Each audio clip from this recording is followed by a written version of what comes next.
Mi esposa me abandonó por texto y saqueó nuestras finanzas creyendo que todo quedaría impune. Cerré cada puerta, inicié acciones legales y vi cómo su nueva vida se desmoronaba hasta dejarla suplicando. ¿Qué tal, Edith? Soy Hernán Torres, tengo 33 años y durante 3 años mi esposa convirtió mi billetera en su tablero de sueños, para luego desaparecer con otro tipo. Hoy les cuento cómo logré que todas sus decisiones se volvieran en su contra. Así que sí, preparen lo que quieran, porque esto es largo. Trabajo negociando contratos de arriendo de equipos industriales, montacargas, maquinaria para bodegas, sistemas transportadores. Nada que de conversación en reuniones sociales, pero es un rubro que paga ridículamente bien cuando sabes moverte, y a mí me ha ido mejor de lo que imaginé. Llevo 7 años en este sector. Empecé desde abajo, aprendiendo de un tipo que se dedicaba a arrendar maquinaria de construcción. El año pasado declaré 240,000 y este año iba camino a cerrar con cerca de 290,000. Hace 3 años me casé con Camila. En ese entonces tenía 27 y trabajaba medio tiempo en una boutique llamada Essen & Carner. Vendían velas carísimas y cosas por el estilo. Hacía unas 20 horas semanales que pasaba casi completas revisando el teléfono. Detestaba su trabajo. En cada cena repetía que estaba desperdiciando su potencial, que anhelaba dedicarse a algo más creativo. Desde antes del matrimonio, Camila hablaba con devoción de convertirse en diseñadora de interiores. Pero no una diseñadora cualquiera, soñaba con aparecer en revistas, decorando casas de lujo y propiedades de descanso. Había tomado algunos cursos online y podía hablar eternamente de mobiliario mid-century, paletas de colores y tendencias visuales. Su entusiasmo parecía real. 6 meses después de la boda, me planteó una propuesta. Estábamos cenando cuando me dijo que quería dejar su empleo para dedicarse por completo a construir su negocio de diseño. Quería formarse con cursos de verdad, obtener certificaciones, armar un portafolio profesional, moverse en círculos influyentes. En resumen, transformar su hobby en una carrera. La condición era sencilla, yo financiaría todo mientras ella daba ese salto. Vi señales de alerta, lo admito. Sus cursos online incompletos, un portafolio que no era más que fotos de nuestra sala reorganizada, y una energía fluctuante. Pero estaba enamorado, tenía recursos y pensé que apoyar a mi esposa era lo correcto. Así que renunció. Y yo comencé a cubrir absolutamente todo. Pagaba la hipoteca de 4,200 mensuales por la casa de 3 dormitorios en Riverside Heights, que ella insistió en que necesitábamos para recibir clientes en un espacio digno de su estilo. Cubría también su pago del Range Rover blanco, $625 mensuales. Después vino la renovación de imagen, más de $8,300 en 2 meses en blazers, vestidos, botas. Para verse profesional en eventos de networking. Luego siguieron los cursos, las suscripciones de software, Adobe Creative Suite, SketchUp Pro, un programa de renderizado de $200 al mes, materiales para tableros de inspiración y membresías de asociaciones profesionales a las que nunca asistió. Mensualmente depositaba $6,000 en nuestra cuenta conjunta. Éramos una pareja construyendo un proyecto juntos. En teoría. La situación cambió cuando su hermana, Fernanda, llegó a la ciudad. Ella tenía 32, divorciada, y una década saltando entre distintos trabajos de retail. Había administrado un Target durante 3 años, hasta que la despidieron. Se mudó buscando un nuevo comienzo y, sin entender cómo, en semanas se volvió inseparable de Camila. Y con esa cercanía llegaron sus opiniones. Cada vez que llegaba temprano a casa, escuchaba fragmentos de conversaciones que me ponían alerta. Hernán debería invertir más en tu éxito. Un esposo de verdad apoya sin condiciones. Asegúrate de estar protegida económicamente. Pero la frase que más recuerdo fue la vez que Fernanda aseguró que Camila aportaba capital creativo al matrimonio. Estaba en el garaje cuando escuché eso y tuve que detenerme a reír. A partir de ahí, Camila se transformó. Pasó de agradecer mi apoyo a actuar como si todo lo que hacía por ella fuese una obligación mínima de mi parte. Las solicitudes crecieron, una cámara profesional, un congreso de diseño en Austin, la remodelación del estudio en casa, $11,000 en muebles West LM y estanterías a medida. El contratista tardó 3 semanas, y ella lo usó unas horas antes de quejarse de la falta de luz natural y mudarse a la mesa de la cocina. En cuanto a clientes, había casi nada, algunos departamentos de amigas, gratuitos, y un lobby comercial que administraba un primo suyo, que le pagó $3,000 solo por compromiso. En 2 años generó tal vez $8,000. Pero eso no la detenía, seguía generando contactos, adquiriendo entradas a eventos que costaban más de $200. Comencé a notar que el saldo de la cuenta conjunta fluctuaba de formas sospechosas. Depositaba $6,000, y en una semana quedaban unos cientos. Yo estaba trabajando jornadas de 60 horas entre visitas a obras y negociaciones, así que no lo detecté al comienzo.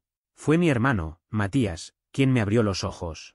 Él tiene 36, trabaja en administración de propiedades comerciales, habla con la sutileza de un ladrillo y observa como si lo hubieran entrenado en auditorías. Almorzamos un martes cerca de su oficina. Le conté que pensaba comprarle a Camila otro MacBook porque el suyo no corría bien los programas. Él detuvo su sándwich a medio camino y me miró como si hubiera dicho el comentario más absurdo del planeta. Hernán, hermano, ¿qué estás haciendo? ¿Qué? Es por su negocio. ¿Qué negocio? Tu esposa ha ganado quizá 10,000 en 2 años, mientras tú llevas invertidos más de 100.000. ¿Y ahora quieres comprarle su tercer portátil? Intenté defender a Camila, argumentando que estaba construyendo algo. Matías sacó su teléfono, abrió la calculadora y empezó a enumerarlo todo: hipoteca, unos 50,000 al año, leasing del auto, 7,500, los depósitos mensuales, 72,000, los cursos, la conferencia, el estudio renovado, la cámara, la ropa. 2 años, dijo, y unos 200,000 desembolsados. ¿Y su retorno? 8.000. Me quedé sin palabras. Mi pasante hace más que eso solo durante el verano, añadió. Lo que tienes no es un emprendimiento, es un hobby carísimo. Y lo peor es que ya ni te valora. ¿Te acuerdas del asado del domingo? Lo recordé en ese momento.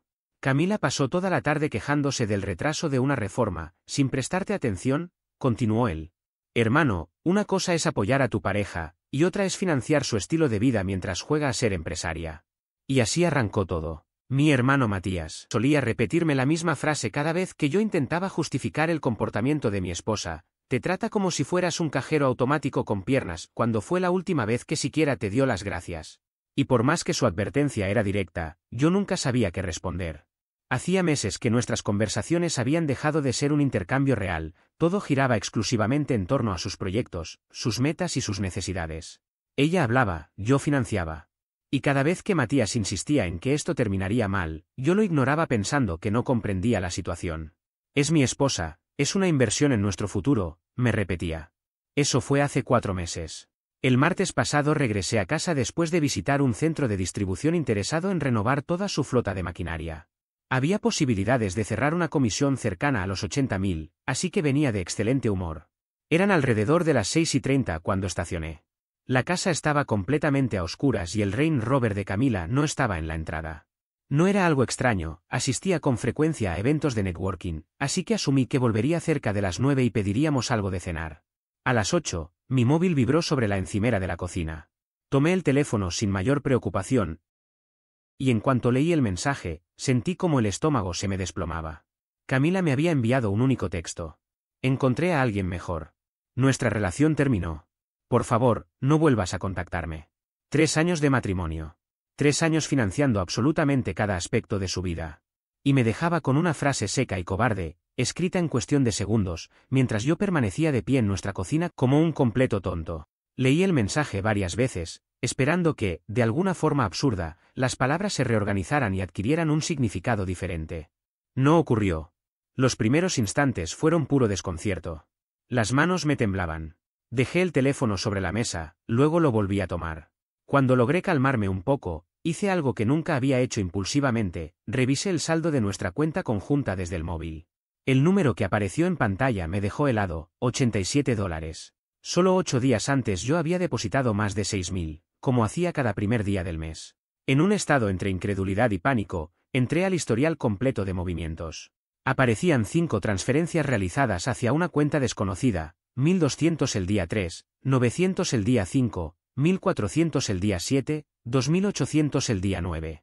La última se había procesado justo el día anterior. Había vaciado todo. Mientras yo estaba fuera cerrando acuerdos para mantener dinero circulando en nuestro hogar, ella lo retiraba meticulosamente para preparar su huida. Pasé entonces a revisar nuestras tarjetas de crédito, esas en las que era usuaria autorizada. La suma de los cargos nuevos ascendía a $18.400 solo en las últimas 2 semanas.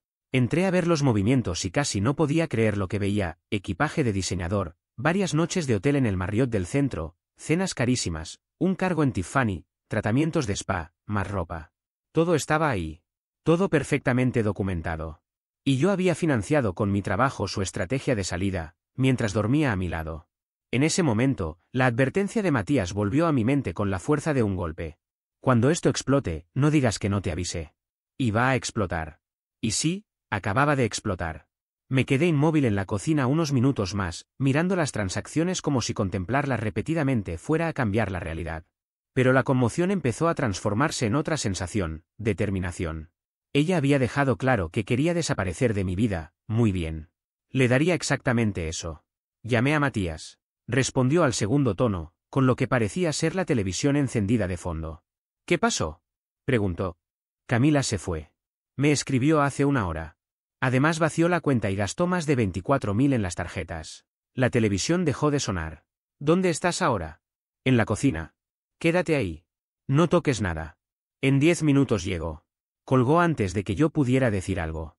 12 minutos después entró por la puerta principal sin siquiera tocar el timbre. Me encontró todavía con el móvil en la mano. No preguntó si estaba bien. Solo dijo: muéstrame todo. Nos sentamos en la mesa y abrí mi laptop. Mientras yo navegaba entre los movimientos bancarios, él observaba en silencio. Finalmente habló. Esto es lo que vas a hacer ahora mismo. ¿Qué cosa? Cerrar todo lo que ella pueda usar. Tarjetas, cuentas, líneas telefónicas, accesos de cualquier tipo. Mañana, a primera hora, llamas a un abogado de divorcio. Y documentas cada transacción fraudulenta. No puedo simplemente bloquearla. Seguimos casados. Matías giró y me miró fijo. Hernán, ella disparó primero.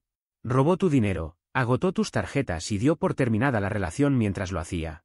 ¿De verdad crees que le importa ser justa? Va 10 pasos adelante. Si no te mueves ahora, te va a destruir. No pude discutir con eso. Tenía razón. ¿Te acuerdas de cuando Felipe se divorció?, añadió Matías. Su ex les vació las cuentas. Él se sintió culpable y tardó en actuar. Cuando quiso reaccionar, ella ya había movido 40.000 al extranjero. No seas como Felipe. Esa frase fue suficiente. Durante la siguiente hora desmantelamos cada acceso de Camila a cualquier cosa que estuviera a mi nombre. Matías abrió algunas páginas desde su ordenador mientras yo hacía lo mismo desde el mío. Primero las tarjetas, ingresé al portal del banco y eliminé su nombre como usuaria autorizada en las 3. Estaban saturadas por ella, pero en menos de una hora sus tarjetas serían rechazadas. ¿Y el coche?, preguntó Matías. El contrato de arrendamiento está a nombre de los dos, pero yo soy el titular principal. ¿Puedes detener los pagos? Sí, aunque haya penalidad. La cuota del Range Rover se debitaba el día 15. Faltaban 5 días, así que cancelé el débito automático. Pasamos a las cuentas. La cuenta conjunta ya estaba vaciada por ella. Cambia todas las contraseñas, ordenó Matías. Y lo hice: banco, correo, inversiones, incluso Amazon. Suspendí la línea de teléfono de Camila desde la plataforma de Verizon. Me aseguré de quitarla de cada servicio compartido: Netflix, Hulu, Spotify, HBO Max, Disney Plus. Cancelé la membresía del gimnasio. Eliminé cualquier suscripción cuyo cargo pudiera estar a mi nombre. El proceso completo tomó cerca de 2 horas. Cuando terminamos, no sentí alivio ni tristeza. Solo un vacío extraño, como si hubiera completado una tarea mecánica sin poder procesar realmente el impacto. Matías se recostó en la silla. ¿Cómo estás? Entumecido. Es normal. Es el shock. Mañana vas a sentir todo de golpe. Pero ahora, mientras sigues en modo automático, hay algo más que debemos resolver, el abogado. Asentí sin decir nada. Mañana mismo contactas a este tipo, dijo mientras sacaba su teléfono. Sergio Paredes. Él llevó el divorcio de Felipe. Es un tiburón. Y ahora mismo necesitas justamente eso. Me envió el contacto por mensaje y luego miró alrededor de mi cocina, como si estuviera analizando qué sería lo siguiente que debía enfrentar. No podía quedarme en la casa esa noche. Aunque una parte de mí quería aferrarse a la idea de que aún era mi hogar, mi espacio, mi refugio, mi vida construida con años de trabajo, la realidad era muy distinta. Y Matías, que llevaba horas observándome con cautela, lo dijo sin rodeos desde el primer momento. No vas a dormir aquí. Este lugar puede ser técnicamente tu casa, sí, pero eso no significa que sea seguro quedarte. Ella podría aparecer a las 2 o 3 de la madrugada con cualquier excusa absurda, que se siente amenazada, que teme por su integridad, incluso podría venir acompañada de su hermana y un policía para hacerlo parecer más real. No vas a arriesgarte a que te metan en un lío por algo que no hiciste. Arma una bolsa. Te quedas conmigo hasta que todo esto se aclare. Su tono era tan firme que apenas dejaba espacio para la discusión. Estuve a punto de replicar: de decirle que exageraba, que Camila no haría algo así, que todo se había salido de control pero aún había límites. Sin embargo, al abrir la boca, comprendí que no valía la pena engañarme. Matías tenía razón. El ambiente estaba tan cargado, la situación se había deteriorado tan rápido, que cualquier cosa era posible. Respiré hondo y subí al dormitorio. Preparé una bolsa deportiva grande, lo suficientemente resistente como para aguantar peso, y metí ropa para una semana completa, camisetas, pantalones, ropa interior, un par de zapatillas cómodas. Luego guardé artículos de higiene personal, mi portátil, que era prácticamente mi herramienta de trabajo, y todos mis documentos importantes, pasaporte, certificados, contratos, garantías. No sabía cuánto duraría todo aquello, pero sí sabía que no volvería a entrar en esa casa fácilmente. Salimos alrededor de las 11 de la noche rumbo al departamento de Matías, ubicado en un barrio al otro lado de la ciudad. Era un edificio antiguo pero bien mantenido, con pasillos silenciosos y un ascensor que se movía despacio, como si fuera consciente de la hora. El departamento en sí era sencillo, una habitación, un salón pequeño, cocina americana, muebles modestos pero funcionales. Todo tenía un aire tranquilo, como si nada malo pudiera alcanzarte allí dentro. Matías me preparó un espacio en el salón, acomodando unas mantas gruesas y 2 almohadas grandes. ¿Crees que estarás bien?, preguntó mientras se agachaba para extender la última manta. Sí, no te preocupes, respondí, aunque no estaba seguro de creerlo del todo. Intenta dormir lo que puedas. Mañana será complicado. ¿Pero vamos a superarlo, sí? Asentí, sin mucha convicción. Él se retiró a su dormitorio y cerró la puerta con suavidad. Yo me quedé tumbado en el sofá, mirando el techo como si de pronto se hubiera convertido en algún tipo de lienzo donde repasar cada error, cada suposición, cada momento que había llevado hasta ese punto. Mi móvil estaba sobre la mesa de centro, boca abajo, silencioso por el momento. Sabía que tarde o temprano iba a explosionar de notificaciones, pero en ese breve tramo de tiempo reinaba un silencio extraño, denso, casi insoportable. Era el silencio de una vida que acababa de partirse en dos sin que yo terminara de entender cómo había sucedido tan rápido. Dormir fue imposible. Cada tanto cerraba los ojos, pero apenas lo hacía venían imágenes de Camila, el momento en que descubrí todo, sus mensajes, su voz al teléfono semanas atrás, su forma de manipular los gastos como si no hubiera consecuencias. Cada recuerdo era como una aguja clavándose. Al amanecer, después de una noche prácticamente en vela, dudé incluso en levantarme. Pero sabía que debía dar el siguiente paso. No podía quedarme paralizado. A media mañana ya estaba sentado en la oficina de Sergio Paredes, mi abogado. El despacho se encontraba en uno de los pisos altos del centro financiero, con paredes de cristal que dejaban ver el puerto y parte de la línea costera. Era uno de esos lugares diseñados para intimidar, mobiliario minimalista, superficies impecables, cuadros abstractos que probablemente costaban más que mi coche. Sergio rondaba los 50 años. Cabello canoso, perfectamente peinado, traje de corte europeo, y un tono de voz tan seguro que parecía dominar cualquier sala en la que entrara. Se sentó frente a mí con su tableta, escuchando cada detalle que le relataba. No me interrumpió ni una sola vez, solo asentía y tomaba notas. Cuando terminé, levantó la vista con una expresión medida. Bien, vamos a analizar tu situación, dijo, entrelazando las manos sobre el escritorio. Lo positivo, hiciste lo correcto desde el primer momento. Documentaste absolutamente todo. Cada mensaje, cada movimiento. Y además, continuó deslizando la tableta hacia sí, Camila vació la cuenta conjunta y saturó las tarjetas de crédito justo antes de abandonar el matrimonio. Eso, jurídicamente, se llama disipación de bienes matrimoniales. Y créeme, podemos sacarle bastante provecho. ¿Y la casa?, pregunté, intentando disimular la tensión en mi voz. Propiedad conjunta, respondió. En teoría, le corresponde la mitad del capital.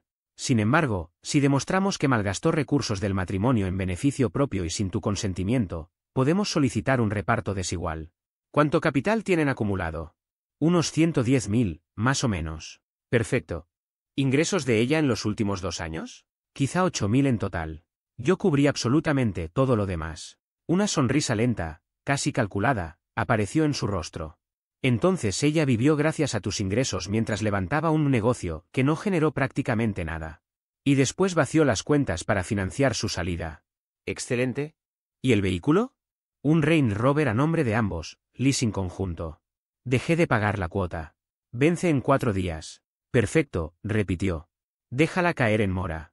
Cuando vengan a retirarlo, será su problema.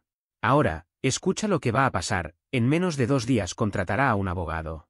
Ese abogado exigirá pensión temporal, acceso a todas las cuentas, y alegará que tú la dejaste sin recursos o que eres controlador. Es un libreto viejo, pero lo siguen usando. ¿Qué hacemos nosotros?, pregunté. Nos adelantamos. Presentamos la demanda hoy mismo. Construimos el relato desde la verdad. Ella abandonó el matrimonio, vació las cuentas y tú únicamente estás tratando de protegerte de más daños económicos. Pediremos un desglose completo de movimientos bancarios, extractos de las tarjetas y copia de cada factura. También incluiremos todo lo que destinaste al negocio de ella. La siguiente hora fue una mezcla de papeles, extractos, pantallazos, recibos. Su asistente preparó la demanda inicial, que presentaríamos a primera hora del día siguiente. Cuando salí del despacho, sentí una pequeña chispa de control, algo minúsculo, pero presente. Esa tarde, mi móvil comenzó a vibrar sin descanso. 25 mensajes de Camila, 3 correos de voz. Todo en cuestión de minutos. Leí algunos, pasaban de la confusión a la rabia, luego a la desesperación, y finalmente al reproche emocional. ¿Por qué mis tarjetas no funcionan? Hernán, esto no tiene gracia. Necesito acceso a nuestra cuenta. Fernanda dice que estás manipulándome, que esto es abuso financiero. Mi teléfono no funciona. Necesito reunirme con clientes, ¿contesta? Al final dejé el teléfono boca abajo. Cada notificación era una puñalada mezclada con indignación. Un rato después, Matías me llamó. ¿Cómo te fue con Sergio?, preguntó sin rodeos. ¿Presentan mañana? Dice que tenemos un caso sólido. Bien, respondió, porque Fernanda acaba de publicar un texto en Facebook diciendo que eres un marido abusivo y controlador que quiere destruirle la vida a su hermana. No puede ser, susurré, aunque sabía bien que sí podía. Puede, y lo hizo. Está difundiendo tu nombre por todos lados. Y antes de que me preguntes, me llamó hace una hora, gritando, diciendo que debía hacerte entrar en razón. ¿Qué le contestaste? Que se informara antes de hablar. Me colgó de inmediato. Esa noche, acostado en la cama de invitados del departamento de Matías, mi móvil volvió a sonar. Un mensaje de un número que no tenía registrado. Soy Fernanda. Estás cometiendo un error enorme. Camila está dispuesta a perdonarte, pero debes descongelarle las cuentas y dejar de comportarte como un niño. Ella quiere arreglar las cosas si te disculpas. Llámame. Le mostré el mensaje a Matías. Apenas lo leyó, soltó una carcajada incrédula. No puedo creer que piensen que vas a arrastrarte de vuelta, dijo. ¿Qué vas a contestar? Nada. ¿Exacto? No entres en su juego. Y no hables con tu cuñada. Ese mensaje será oro puro en el tribunal cuando expliquemos cómo Camila estaba siendo influenciada por terceros. Reenvié el mensaje a Sergio con una nota breve, esposa y cuñada intentando presionar. Posible evidencia. 3 minutos después llegó su respuesta, perfecto. Que sigan cavando. El jueves por la mañana presentamos la demanda. Esa misma tarde, como Sergio había predicho, Camila contrató a un abogado llamado Arancibia. Según él, era famoso por su estilo exagerado, melodramático, más centrado en el espectáculo que en la estrategia real. Y lamentablemente, muchos jueces lo sabían. El viernes recibí el primer documento de parte de Arancibia, 5 páginas llenas de exigencias infladas, según Sergio, insostenibles. Querían restablecer de inmediato el acceso de Camila a todas las cuentas, otorgarle pensión conyugal temporal de 5.000 mensuales, permitirle el uso exclusivo de la casa, dejarle elegir el vehículo y obligarme a pagar sus honorarios legales. Amenazaban incluso con solicitar una audiencia de emergencia si no respondíamos en 72 horas. Cuando Sergio lo revisó, me llamó enseguida. Es puro teatro, aseguró. No tienen fundamentos. La cuenta que vació era conjunta, con acceso para ambos. Las tarjetas que saturó eran adicionales y no constituyen un derecho adquirido. Además, tenemos el mensaje donde ella misma da por terminado el matrimonio. Vamos a responder formalmente y ver cómo retroceden. ¿Y lo de la casa?, pregunté. Lo abordaremos en la réplica. Por ahora, quédate con Matías o con tu hermano. No regreses a la casa hasta que tengamos medidas claras. El lunes salió nuestra respuesta, 8 páginas impecables. Cada movimiento bancario de los últimos 6 meses estaba incluido, cada gasto sospechoso señalado, cada transacción que ella había intentado ocultar resaltada. También detallábamos el cronograma que evidenciaba cómo había planificado su salida, más el mensaje donde daba por cerrado el matrimonio. Y, por si fuera poco, exigíamos una auditoría completa del destino de los $6.000 retirados y una explicación formal de los 18.000 cargados a crédito. Quedaba todo expuesto, sin huecos, sin espacio para reinterpretaciones, sin un solo punto que Camila pudiera maquillar. Y por primera vez en días, sentí que la verdad empezaba a pesar más que su manipulación. El informe del tribunal había sido contundente, no existía justificación alguna para concederle manutención conyugal temporal, especialmente después de haber demostrado su capacidad para acceder a los fondos matrimoniales y vaciarlos sin ningún tipo de restricción. Pero hubo un párrafo final que, sinceramente, me pareció una obra maestra. Decía, en esencia, que la señora no era una víctima de abuso financiero, sino una adulta plenamente consciente de sus decisiones, había drenado cuentas, sobrecargado tarjetas de crédito y dado por terminada su relación matrimonial mediante un simple mensaje de texto. 3 días después de recibir ese documento, Arancibia, el abogado de mi esposa, llamó a Sergio Paredes, mi abogado, para solicitar una reunión de negociación.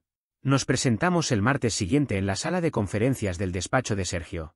Él y yo nos sentamos de un lado de la mesa, frente a nosotros estaban Camila, su abogado Arancibia, y sorprendentemente, Fernanda, la hermana de Camila. Su presencia no procedía en absoluto, aquella era una reunión legal entre esposos y sus representantes, no un encuentro familiar. Aún así, según explicó Arancibia, Camila había insistido en que su hermana debía acompañarla por apoyo emocional. Sergio apenas dirigió una mirada a Fernanda antes de decir, con total tranquilidad: esta es una consulta legal privada. Si no participa en calidad profesional, tendré que pedirle que nos espere en el vestíbulo. El rostro de Fernanda se puso rojo al instante. Estoy aquí como hermana de Camila y como su sistema de apoyo, respondió con indignación. Tiene derecho al apoyo emocional, por supuesto, replicó Sergio, pero para eso existen orientadores y especialistas. Lo que no existe es el derecho a introducir observadores ajenos en una negociación de acuerdo matrimonial. ¿Puede esperar fuera, o finalizamos esto ahora mismo? Fernanda apretó la mandíbula, se levantó sin dirigir otra palabra, tomó su bolso y salió airada. Una vez cerrada la puerta, Sergio abrió su carpeta. Bien, pasemos al tema central, dijo. Su clienta pide $5.000 mensuales de manutención temporal, uso exclusivo de la vivienda y que mi cliente cubra los honorarios de su abogado. Nosotros ofrecemos, 0 manutención temporal, la venta inmediata de la casa con división equitativa ajustada al drenaje documentado de los fondos matrimoniales y que cada quien pague a su propio abogado. Arancibia respondió con un discurso preparado sobre los supuestos sacrificios de Camila, su carrera truncada y la necesidad de estabilidad. Sergio lo escuchó en silencio hasta que terminó, y entonces deslizó un documento hacia él. Aquí tiene un desglose detallado de cada dólar que el señor Torres invirtió para sostener a su clienta en los últimos 2 años, explicó. Hablamos de $148.000, hipoteca, coche, cursos, materiales, ropa de trabajo, equipo, eventos y todo lo relacionado con su proyecto profesional. A cambio, su clienta generó $8.000 de ingresos. Cuando la relación terminó, procedió a vaciar cuentas y maximizar tarjetas por un total de $24.000. Así que dejemos de fingir quién sacrificó realmente qué. La expresión de Camila empezó a llenarse de angustia, mientras Arancibia perdía parte de la seguridad inicial. Sergio continuó, firme. Lo que va a ocurrir es lo siguiente: venderemos la casa. Su clienta disipó $24.000 de bienes matrimoniales en su salida, y ajustaremos la división del patrimonio para reflejar eso. Tras pagar hipoteca y costos de cierre, el señor Torres recibirá la mayor parte para compensar los fondos que ella tomó. Ella se quedará con las pertenencias personales que desee. Él conservará los activos de su negocio y sus cuentas de retiro, construidas antes y durante el matrimonio.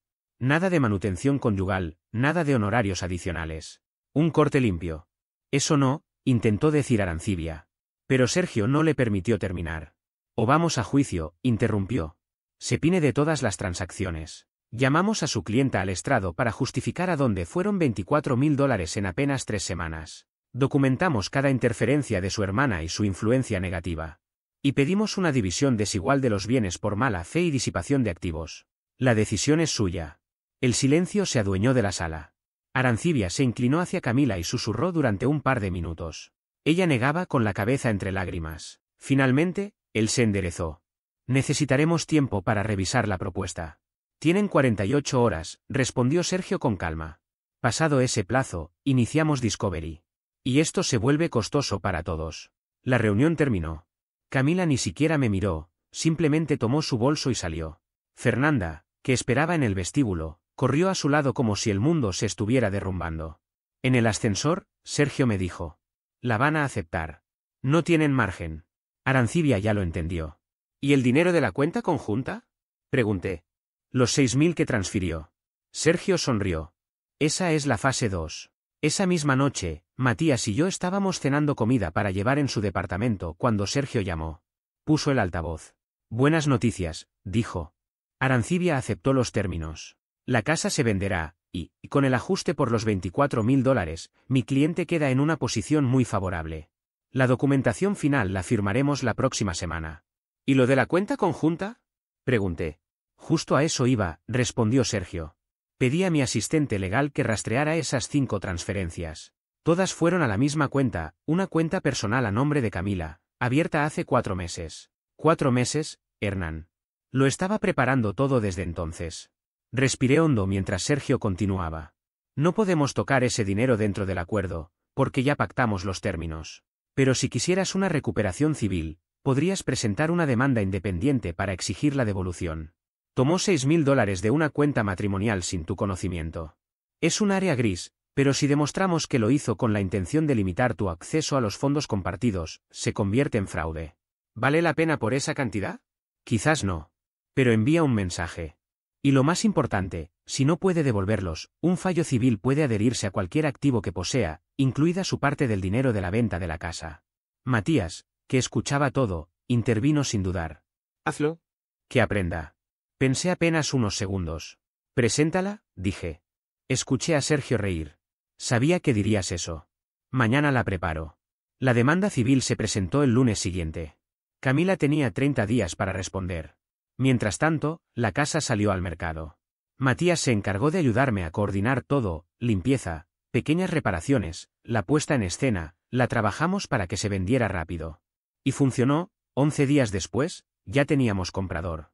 Durante ese periodo, Fernanda me envió mensajes casi todos los días. Eran una mezcla de reproches, insultos y exigencias. Según ella, yo estaba destruyendo la vida de Camila por un error, y un hombre de verdad habría sostenido a su esposa incluso en los momentos difíciles. Reenvié cada uno de esos mensajes a Sergio. Él estaba formando un expediente sólido que demostrara cómo la interferencia de Fernanda había tenido un rol directo en el deterioro del matrimonio. Finalmente, decidí bloquear su número. 3 semanas después, la venta se cerró. Tras liquidar la hipoteca y cubrir los costos de cierre, el monto que quedó disponible fue de $16.000. El acuerdo final de la separación, junto con el ajuste correspondiente por todos los bienes que Camila había malgastado antes de la firma, dejó la repartición completamente definida.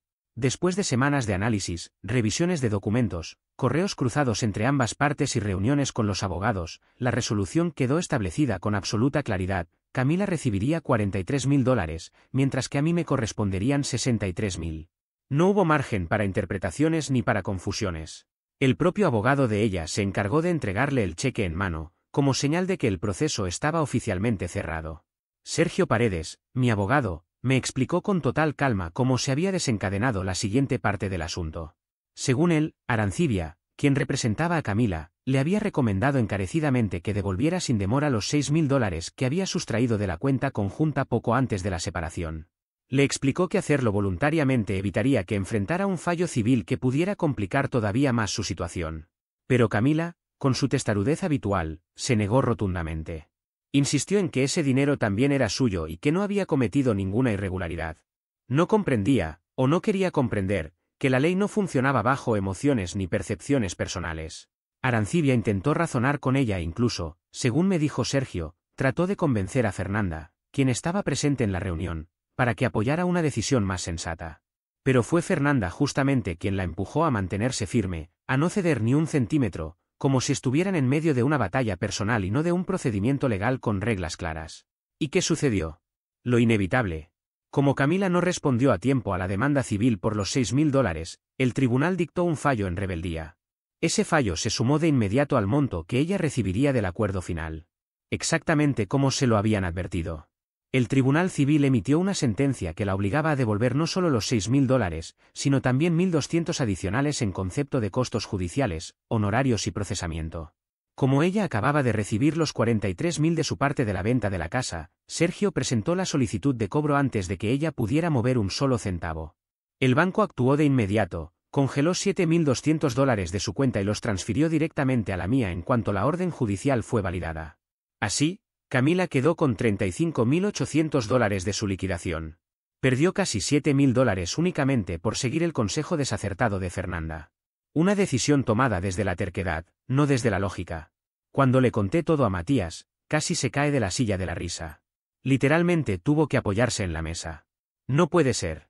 ¿En serio dejó que su hermana, de todas las personas, le diera asesoría legal? Dijo entre un ataque de carcajadas. Esto es digno de un documental. Pero la realidad es que la historia estaba muy lejos de terminar. Lo que había pasado hasta ese momento era solo el primer acto de una caída que vendría en capítulos. Apenas un mes después de que el divorcio quedó oficialmente cerrado, recibí una carta de la compañía de tarjetas de crédito. Me sorprendió ver su logo en el sobre, pero la sorpresa se transformó rápidamente en una mezcla de incredulidad y resignación cuando leí el contenido. Era la misma tarjeta donde Camila había sido usuaria autorizada durante el matrimonio, la misma con la que había acumulado $11.000 en gastos personales. Ahora la estaban demandando a ella por el saldo impago. Lo curioso es que, al eliminarla como usuaria autorizada, lo normal habría sido que la deuda se mantuviera bajo mi nombre como titular principal. Pero había un detalle clave: la mayor parte de esos cargos habían sido realizados después de que ella abandonara el matrimonio, después de vaciar la cuenta conjunta y después de la fecha oficial de separación establecida por la ley. Mi abogado había sido extremadamente meticuloso. Había incluido una cláusula en el acuerdo de divorcio que especificaba que cualquier deuda generada después de la separación sería responsabilidad exclusiva de quien la hubiera originado. No había forma de que eso se interpretara de otro modo. La compañía de tarjetas de crédito revisó el decreto de divorcio, vio esa cláusula, hizo sus cálculos y fue directamente contra ella sin perder un solo segundo. Yo no tuve participación alguna. Todo se movió automáticamente, impulsado por la documentación legal. Sergio me llamó más tarde, prácticamente ahogándose de la risa. Es el regalo que no deja de dar, dijo. Tienes solo dos caminos: llegar a un acuerdo o permitir que salga otro juicio civil en su contra. De cualquier forma, Hernán, te aseguro que su historial crediticio quedará como un campo de batalla. Y no estaba exagerando. Después vino el episodio del Range Rover, el coche cuya cuota dejé de pagar desde el momento en que ella se marchó. Se acumuló un pago impago, luego otro, 3 meses de pagos sin cubrir. La empresa de leasing comenzó enviando cartas formales, después avisos más firmes, y finalmente comunicaciones en tono amenazante. Hasta que, un día, a las 6 de la mañana, enviaron una grúa directamente a su edificio de apartamentos y se lo llevaron. Ese fue el primer día, desde que el divorcio se oficializó, en que Camila me llamó. No atendí. Me dejó un mensaje de voz con un tono desesperado que contrastaba por completo con la actitud soberbia que había mantenido en los últimos meses. Hernán, se llevaron mi coche. Lo necesito para trabajar, para mis reuniones con clientes. Sé que ya no estamos juntos, pero tú también firmaste como CEO titular. Esto afecta tu crédito. Tenemos que resolverlo. Por favor, llámame. Llamé a Sergio casi de inmediato. ¿Qué responsabilidad tengo con lo del Range Rover?, pregunté. Si lo están reportando a tu nombre, respondió, lo peleamos usando el decreto de divorcio. Ahí se deja claro que toda deuda posterior a la separación es responsabilidad de la parte que la genera. Puede que recibas un impacto temporal en tu puntaje crediticio, pero será leve y reversible. ¿Vale la pena ver cómo le retiran el coche? ¿Valía la pena? Por supuesto que sí. Mi crédito cayó unos 40 puntos, pero se recuperaría con el tiempo. Mientras tanto, Camila no solo perdió el coche sino que, además, quedó con un saldo pendiente de $9.000 después de que la empresa vendiera el vehículo en subasta. Lo más impactante es que la verdadera caída todavía no había comenzado. El pequeño negocio de diseño de interiores que Camila decía estar levantando tenía un detalle que yo desconocía y que rozaba lo delictivo. Durante la preparación anual de mis impuestos, mi contador descubrió algo gravísimo: Camila había utilizado mi información personal para abrir líneas de crédito empresarial. Había 3 tarjetas comerciales abiertas bajo mi nombre, usando mi número de seguro social, asociadas a su supuesto negocio. Saldo acumulado, $32.000. Robo de identidad, sin vueltas. Llamé a Sergio en cuanto tuve la información. ¿Tú autorizaste esto?, me preguntó en tono serio. Por supuesto que no. Ni sabía que existían esas tarjetas. Entonces hoy mismo presentamos la denuncia. Policía, buros de crédito, todo el procedimiento completo. Ese mismo día se inició el proceso formal.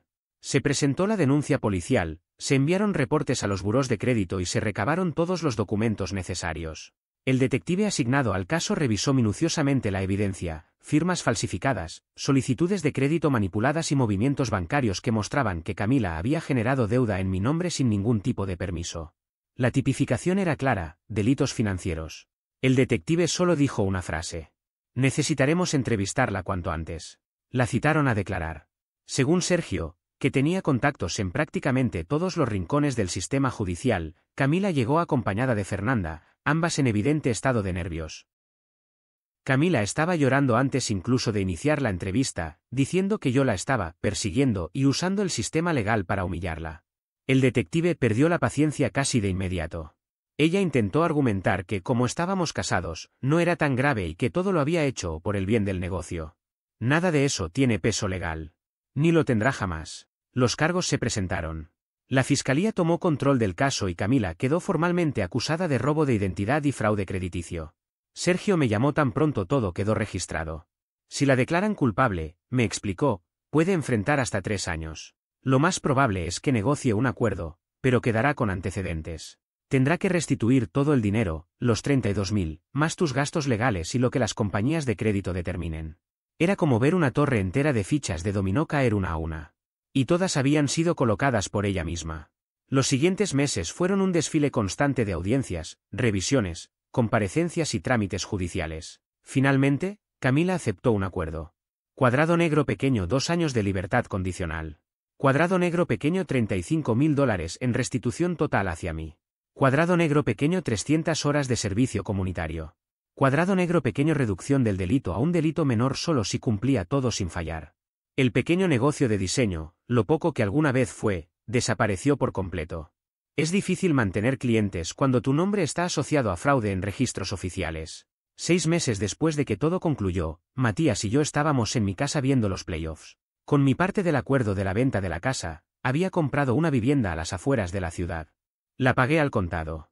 Sin hipotecas. Sin deudas. Sin preocupaciones. Mi vida era tranquila, estable, y mi negocio estaba funcionando mejor que nunca. A eso de las 7, cuando el partido estaba en un punto clave, sonó el timbre. No esperaba a nadie. Fui hacia la ventana para mirar, y tuve que parpadear 2 veces porque creí haber visto mal. Camila estaba en mi puerta. Y no venía sola. Fernanda estaba con ella. Ambas vestidas de forma extraña, como si intentaran dárselas de profesionales pero sin lograrlo en absoluto. El blazer de Camila estaba arrugado, como si hubiera dormido con él. Sus zapatos mostraban desgaste. Fernanda llevaba un traje que parecía sacado de un catálogo abandonado hacía 2 décadas. Y lo más llamativo, cada una sostenía una carpeta de presentación en la mano. Matías, ven a ver esto, dije en voz baja, sin apartar la mirada. Matías se acercó, miró por la ventana y soltó una carcajada que resonó por toda la sala. No, no puede ser. ¿Son carpetas de presentación? Creo que sí. Hernán, tienes que dejarlas entrar. Necesito ver qué es este espectáculo. Respiré hondo, abrí la puerta y esperé. Camila sonrió, como si interpretara mi gesto como una aceptación automática. Pero yo no había dicho absolutamente nada. Hernán, gracias por recibirnos. De verdad te agradecemos el tiempo, dijo con una voz tensa, casi nerviosa. No he aceptado nada, contesté. ¿Qué están haciendo aquí? Ella tragó saliva antes de responder. Queríamos pedirte que nos permitas hablar contigo dentro. Es sobre un proyecto. Tenemos una propuesta. Fernanda añadió de inmediato. Una propuesta de negocios. Solo necesitamos 20 minutos. Matías apareció detrás de mí sin hacer ruido, como si hubiera estado esperando ese preciso instante. Perfecto, llegó el momento, dijo con una sonrisa. Hernán, déjalas pasar. Apenas Camila entró y lo vio, su expresión se desplomó. Fernanda, en cambio, puso cara de haber mordido algo podrido. 10 minutos. Sean rápidas. Ambas cruzaron el umbral y observaron mi sala, como si intentaran evaluar cada detalle de mi nueva vida. Camila se sentó en el sofá con la postura rígida de quien está en una entrevista laboral. Fernanda tomó asiento a su lado. Matías, muy cómodo, agarró su botella de agua y se dejó caer en el sillón individual, disfrutando cada segundo del espectáculo. «Pueden comenzar», les indicó. Camila abrió una carpeta repleta de papeles. Había impreso varias hojas, incluso gráficos. Yo no podía creerlo. «Bien, Hernán», empezó. Durante las últimas semanas hemos desarrollado una propuesta que, creemos, atiende las preocupaciones de todos y abre la puerta a un acuerdo beneficioso. Matías murmuró, lo suficientemente alto como para que lo escucháramos. «No puede ser», ¿hizo una presentación? Camila le lanzó una mirada fulminante, pero continuó con su discurso como si nada. «El último año ha sido complicado para todos», dijo, «pero no hemos venido a discutir el pasado, sino a buscar soluciones». Sacó la primera hoja. El título era «Marco de colaboración para la reconciliación». Me quedé mirándola en silencio. Fernanda tomó la palabra enseguida. Lo que Camila propone es un sistema estructurado de apoyo financiero que reconoce la inversión que tú hiciste en su crecimiento profesional y al mismo tiempo establece términos claros para el reembolso y la participación. ¿Participación en qué?, pregunté. En el negocio, respondió Fernanda, como si fuera obvio. El negocio de diseño de Camila. Ella está relanzando su marca, dándole un nuevo enfoque. Con el capital adecuado, puede convertirse en algo rentable. Serías un socio silencioso. Tendrías el 20% por una inversión inicial de $50.000. Hubo un silencio espeso. Matías casi escupió el agua intentando contener la risa. Me están pidiendo que invierta $50.000 en un negocio que produjo 8.000 en 2 años, dirigido por alguien con antecedentes por fraude, que vació mi cuenta y abrió tarjetas a mi nombre. Pregunté. Camila respondió rápido, nerviosa. Esos cargos desaparecerán de mis registros cuando termine la libertad condicional. Además, este nuevo modelo es completamente distinto. Ahora me voy a enfocar en staging económico para agentes inmobiliarios, según el estudio de mercado. ¿Estudio de mercado?, interrumpió Matías. ¿Tú hiciste uno? Fernanda me ayudó, respondió Camila. Identificamos un nicho sin cubrir. Él levantó una ceja. Pregunta rápida, ¿quién está financiando este rediseño? Porque la última vez que supe algo de ti, Camila, estabas sin dinero y viviendo con tus padres. El rostro de Fernanda se puso rojo. Eso no importa. Al contrario, importa muchísimo, replicó Matías. Están pidiendo que mi hermano invierta en un negocio que, a día de hoy, existe únicamente como un archivo PDF. Tenemos un plan de negocios, dijo Fernanda, a la defensiva. Uno real. ¿Y quién lo escribió?, preguntó Matías. Yo, respondió ella, orgullosa. Tengo experiencia en gestión retail de tarjet. Eso no te convierte en experta en planes de negocios, sentenció él. Camila intentó recuperar el control. Hernán, sé que cometí errores, pero esto nos daría la oportunidad de avanzar de manera positiva. Tú obtienes una inversión rentable, yo consigo el capital para reconstruir mi vida. Ganamos los dos. ¿Y en qué gano yo exactamente?, pregunté. Fernanda sacó otra hoja y comenzó a leer. Hemos proyectado ingresos de 180.000 en el primer año, basándonos en estimaciones conservadoras. Matías soltó una carcajada. Estiman que alguien con antecedentes por fraude, sin clientes y sin historial de éxito va a generar 180.000 en un año. Eso sí que es optimismo. Estamos intentando tener una conversación profesional, gruñó Fernanda. No, están intentando estafar a mi hermano, corrigió Matías. Los ojos de Camila se llenaron de lágrimas. No es una estafa. Busco arreglar las cosas. No quiero pedirte dinero sin ofrecer algo a cambio. Pero si estás pidiéndome dinero, le dije. Solo lo envolviste en un proyecto para que suene menos como una limosna. Fernanda se puso de pie, irritada. Se lo dije a Camila, venir aquí era perder el tiempo. Has sido cruel y rencoroso durante todo esto. No te importa su bienestar. Matías la miró con dureza. Fernanda, sería bueno que dejaras de hablar. Llevas un año diciendo que Hernán era el problema. Tú la animaste a vaciar cuentas, abandonar el matrimonio y cometer la cadena de errores más absurda que he visto. Ahora está en libertad condicional, sin dinero y viviendo con sus padres. ¿Y tu gran plan para arreglarlo es un proyecto falso armado con recortes? Claro. Fernanda abrió la boca, pero no salió nada. Camila hizo un último intento. Hernán, por favor, estoy ahogándome. Los pagos de restitución me están matando. Entonces busca trabajo, respondí. Tus dificultades vienen de tus decisiones. No me corresponde solucionarlas. Ella rompió a llorar. Fernanda la abrazó mientras ambas permanecieron sentadas en mi sofá, esperando que sintiera lástima. No sentí nada.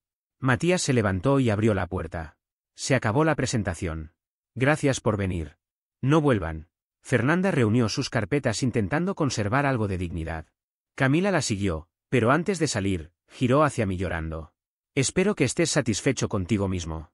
Lo estoy, respondí. No dijo más. Ambas se marcharon, y Matías cerró la puerta. Regresamos a la sala. Él sacó su teléfono enseguida. ¿Qué haces?, pregunté. Mandando todo esto al grupo familiar. Nadie lo va a creer si no lo cuento ahora mismo. Mi móvil empezó a vibrar al instante, el chat de la familia estaba explotando. A través de la ventana pude ver el viejo Toyota de Camila estacionado frente a mi casa durante unos minutos más. Probablemente estaban teniendo una crisis o planeando su siguiente movimiento. Finalmente, arrancaron. Matías subió el volumen del partido. ¿Crees que intentarán otra cosa?, me preguntó. No. Eso fue su último recurso. No tienen más oportunidades. Y así era, Camila pasó de romper conmigo por mensaje y vaciar mis cuentas, a presentarse en mi casa con una especie de PowerPoint pidiendo capital. Yo, en cambio, pasé de financiar fantasías ajenas a ver los playoffs en una casa pagada por completo a mi nombre. Sí, para mí eso es una victoria.